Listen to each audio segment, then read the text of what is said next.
Could Tyler Herro actually be returning to the hardwood sooner rather than later? Well, there's been some buzz this past week that Herro could be returning to the court much sooner than expected. And if you were not aware, he is obviously out for the first month of the season, or at least that's what we thought, with a projected return around November 17th to the 19th. They play the Knicks and Warriors at home that week, and that is when many people thought Herro could return from that foot injury where he had surgery about a month ago and was projected to miss about 8 weeks. Well, they might be coming back sooner because Herro kind of spoke about it.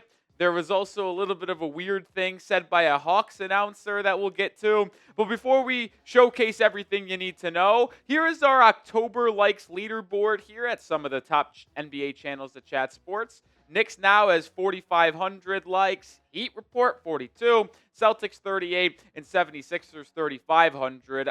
Hit that thumbs up icon to climb the October likes leaderboard. Well, a Hawks broadcaster during the preseason game on Monday said that he was talking to some Miami Heat personnel, and some of them said Herro might be ready to go at the beginning of the regular season. I'm not sure who the broadcaster was speaking to inside the Heat organization. Could be made up, could be misinterpreting what the Heat ultimately said. But if he returned on October 22nd for the season opener against the Magic, that would be about 3 or 4 weeks ahead of schedule. Remember, he had surgery about a month ago, projected to be out 8 weeks, and well, that would be 3 weeks before the projected date of the 17th or 29th or 19th of November. So I find it a little bit far-fetched. But you pair that up with what Tyler Herro said on Wednesday evening at the Heat red, pink, and white scrimmage, speaking with Jackson. I'm spacing on the first name. I apologize. But super excited. Just got to keep rehabbing. I'll be back sooner than later. This would be insane. Like, I don't want to get people's hopes up falsely, but you hear what the Hawks announcer says. Herro says he'll be back sooner rather than later. We saw Herro at the Milwaukee Brewers Los Angeles Dodgers playoff game walking around with no limp. And it's like, wow, is he returning sooner than expected? Like, some people just naturally heal quicker. I mean, that is a real thing. You look across the NFL, there's a player for the Patriots, Christian Gonzalez, who got a hamstring injury in late July. Those usually take 2 to 3 or 4 weeks to return. It took him 6 weeks to return to the football field. Some people take longer. Some people heal quicker. I mean, it's the beautiful thing about the human body. Everybody's different. So could it be possible where he just recovers 3 weeks earlier than the normal person? Very well could be the case. It would be kind of crazy, though, if he ultimately did. Feels a bit ridiculous, but let me know. Do you think Herro will be back for the Wednesday opener next week against the Magic? Type Y for yes or type N for no. I think absolutely not. I think it would be dumb to bring him back. The Heat need Herro for this season. He's the best offensive player on the team. But you can't bring him back and risk the possibility of a re-injury. Like, if you're Miami, you probably don't have a chance to win the title this year. Just calling a spade a spade. And even if you did, you would want Herro to be fully healthy for the playoffs in April, May, and June. So why would you force him to be returning sooner early in the season? If we were trying to get him back for the playoffs, maybe a little bit of a different story. But to start the year, yeah, the Heat need him, but you can afford to get off to a slower start in the first 2-3 weeks of the season. Now, I do want to talk about how key Herro is for this team, because through the preseason, the Heat offense has been abysmal. They rank in the bottom 5, bottom 10 of every offensive statistical category. The only thing that they have been improved in is their pace, which is something we've wanted to see. They actually are the 8th most pace team in the NBA right now with a 106.20 pace rating. But their three-point percentage, their field goal percentage, their offensive rating, all in the bottom 10. And you might be asking, why is there 34? Well, there are some overseas teams playing in the preseason that count for these stats, which is why there is 34. But this just further illustrates why Miami needs Tyler Herro back so badly because he is their offensive engine. He is their most talented offensive player and creator. And Miami simply is a little bit lost without him in the preseason right now. And that could carry over to the regular season. But with all of this being said, it still does not justify Miami potentially rushing him back in a week or two, 2+ weeks ahead of schedule, and risk further injury for the future. But the reason why the Heat's offense struggled so much in the preseason is because they have been unable to shoot the three ball efficiently. I mean, look at some of these percentages in the preseason, man. Bam is shooting 16.7%, absolutely horrible. Jovic, 25%. Wiggins, 33%. Powell, 36.8%. And now you've seen good things from Ware, shooting 44.4% on 3.6 attempts. That's impressive. But you're not really seeing an improvement here. Simone Fontecchio, 12.5% on 4 attempts. That can't happen. He is a guy that you were going to rely on coming off the bench as a wing and 3-point spacer. Larsson, same thing. Off the bench, hard-nosed, knock down a catch-and-shoot 3 guy and defensive dude. Bad 3-point shooting. Like, that is unacceptable. With no Herro, Duncan Robinson not on this roster anymore, the Heat are missing a lot of 3-point shooting, and they are simply not getting what they've liked to see so far through the preseason. And it is a little bit of a scary sight to me for the regular season as it gets tipped off in less than a week. Now, coming up here in a second, we are going to talk about some Heat roster decisions as we transition from injury news to roster discussion. Before we do that, this episode is brought to you by PrizePicks. You and I make decisions every single day on PrizePicks. Well, guess what? The right decisions can get you paid. It's so simple to play. You just pick more or less on 2 to 6 player stats. If you get your picks right, you could cash in. And with the basketball season here, you could pick the same player up to 3 times in the same lineup. Want to pick more on Bam rebounds, assists, and points? Well, now you can, all in the same lineup, only on PrizePicks. Also, take advantage of their max discount for opening night. Half a point, Steph Curry. Just pick the more there, pair that up with another stat projection. Maybe it could be Luka Doncic points. I think he probably scores more than 30. I haven't seen his projected total just yet, but I think he'll be in that range. Either way, download the PrizePicks app and use code CLNS to get $50 in lineups after you play your first $5 lineup.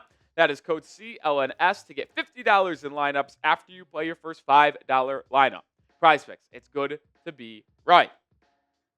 Let's talk about some of the roster decisions that Miami faces as they have to trim their preseason roster down to their regular season roster over the next 72 hours. And when you look at the deadline for the Heat's roster, they need to trim their roster from the 21 players on the preseason, which is the maximum preseason roster, down to 18. Remember, you get 15 standard contract players plus 3 two-way guys for the regular season. Now, the technical deadline is 5 p.m. Eastern time on Monday, a day before the opening night on Tuesday.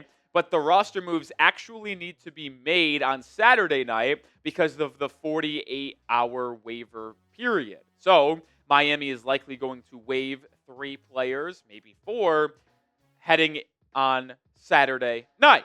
Now, the one player that is going to be the most intriguing to see what Miami ultimately does is Precious Achiuwa. The player Miami signed the most recently to a standard contract. Achiuwa has not been playing that well in the preseason to this point. In 4 games, he's only appeared in 11.7 minutes a night, averaging 4.8 points, 5.3 rebounds, and shooting 41.2% from the field. But the reason why it's so fascinating to see what Miami ultimately does with Precious Achiuwa is because he is on a non-guaranteed deal, which means the Heat could just waive him and have absolutely no implications to their cap and where they are in terms of the luxury tax. But why it's intriguing is because they can keep him on that non-guaranteed deal up till January 10th. Why is that date so significant? Well, if he is still on the Heat roster on January 10th, that deal becomes fully guaranteed for the rest of the season, incurring a $2.3 million cap hit, and would push Miami below the luxury tax to over the luxury tax. And we know the Heat one of their goals this season, since they did not make a big swinging trade, is to stay underneath the luxury tax for this entire year to avoid the repeaters penalty, and then they'll likely go back into the luxury tax in the years coming up.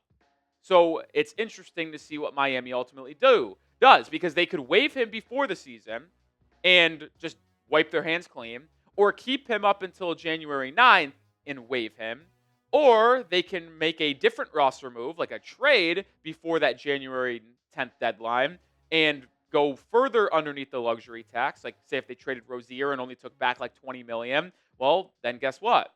You have enough cap space. Or you can waive Terry Rozier before his contract becomes fully guaranteed, save an extra $1.7 million, which would then be used to guarantee Precious Achiuwa a contract. So there's a lot of different things Miami can do between now and January 10th. But the point is, I think I would keep Precious Achiuwa. Has he been that good in the preseason? No. But the Heat just need more front court depth, because Vlad Golden on a two-way deal is not ready to play in the NBA. He is not even played in the preseason to this point. So I would keep Precious until January 9th, and then we'll see where we're at in the season, where we might waive him and say, all right, you haven't been that good. Waive Terry Rozier to save the 1.7 and then keep Precious. Just give yourself the opportunity. There is no penalty in keeping Achiuwa until that January 9th, 10th deadline. So keep him until then. But, hey, maybe Miami just wipes their hands clean before the season begins. And we'll be here every step of the way. And on Sunday morning, we will have a video recapping all of the roster moves that Miami ultimately made on Saturday night. So subscribe and make sure you're here for every day coverage of the Miami Heat.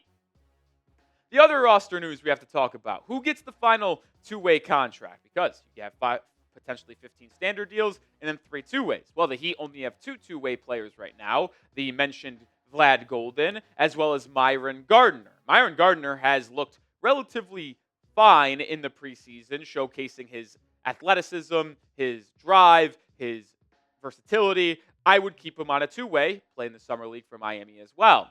Golden hasn't been that good, but they will keep him at least. And they have one more spot open for a two-way contract. Now, the 4 players vying for that final two-way spot currently on the Heat preseason roster: Jameer Young, Steve Settle, who they just signed a couple days ago to an Exhibit 10 contract, Ethan Thompson, and Dane Donja. Now, if you're asking me, out of these 4, who is the most likely to get the two-way deal, I think it would be the guard Jameer Young. He has been the most impressive to me. And he looked good in the G League a year ago for the Bulls. He looked really good in the Summer League for the Bulls. He had a 40-point performance, and he has been the most productive guy out of those 4 in the preseason for Miami. Playing in 3 games, 22.6 minutes a night. He has shot the 3-ball extremely well, shooting about 50% on 2 attempts a game. But he has also averaged nearly 10 points a contest as well, with all of those minutes mostly coming in the second half. So Jameer Young has been a little bit of an impressive player, in my opinion, and is worth keeping around, especially with the Heat being a little bit lackluster in terms of their guard depth and health, with Yakachonis' injury, Rozier's injury, Hero's injury. So I would keep Jameer Young around. But let me know, who should get the final two-way contract for the Miami Heat? Going to give you my final thoughts here in just a second, but let me know yours down in the comment section. Now, the Heat actually don't need to technically fill that void. In the NBA, you need to at least have 14 standard NBA players on the roster anytime, maximum at 15. But when it comes to the two-way contracts, they don't have to be used. Now, do they always usually get filled? Yes, because why wouldn't you?